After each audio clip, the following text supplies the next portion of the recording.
Kaming mga content creator, kahit matagal na kami dito sa pagko-content, sa paggawa ng video, minsan talaga natututo din kami sa aming mga viewers. Kagaya na lang nito, nagagalit siya sa akin kasi nga misleading daw yung paggawa ko ng video, yung pagsabi ko ng price doon sa bra na pinromote ko. Nag-trending kasi yung bra na to. Umabot na po talaga ng almost 900 ang nasold natin doon sa video na yon. Kasi nasabi ko po doon na 105 pesos lang yung price. 105 pesos lang po talaga yung price noong time na yon kasi isinail po talaga nila sa loob ng ilang months. So sinabi ko 105 kaya ang dami-dami po talagang bumili. And eto po siya guys, kapag umorder kayo nito, hindi po ito manggagaling dito sa Pilipinas. As in, 1 week nyo po siya bago ma-receive. Kasi manggagaling pa po ito sa China. Ayan.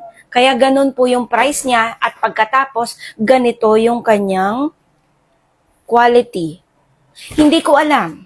'Di ba? Oh, meron na rin naman to sa Pilipinas kasi syempre maraming mga nagreseller. Kaya guys, napakadaming bumili talaga nito. Kaso lang, ayun yung pagkakamali ko, inaamin ko naman po, pasensya na kasi sinabi ko po doon na 105. Yes, kaya po bumili ako ng 4 na piraso kasi 105 pesos lang po talaga nung time na yon. Pagkatapos noon, dahil sa daming bumili at as in nag-trending kasi yung video ko, binalik po nila sa presyo nilang 507 pesos.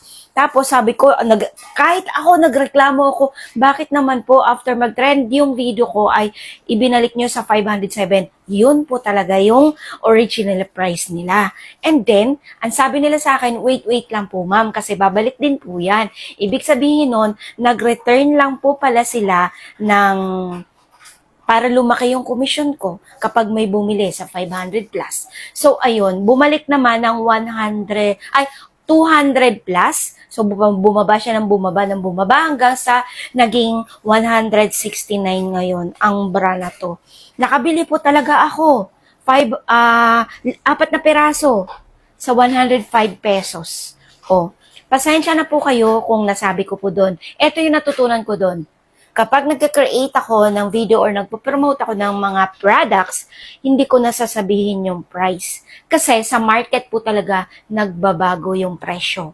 At hindi natin makokontrol yun. Talagang binabago yan ni seller. Depende po kasi yan kay seller. Kapag ang dami-dami nang nakabili or talagang as in, nakuha niya na yung quota niya, talagang magbabagsak presyo yan sila. Kasi ibinabalik lang po nila sa mga buyers nila or sa aming mga content creator na nagpo-promote ang magandang opportunity para kumita din kami ng maganda-ganda.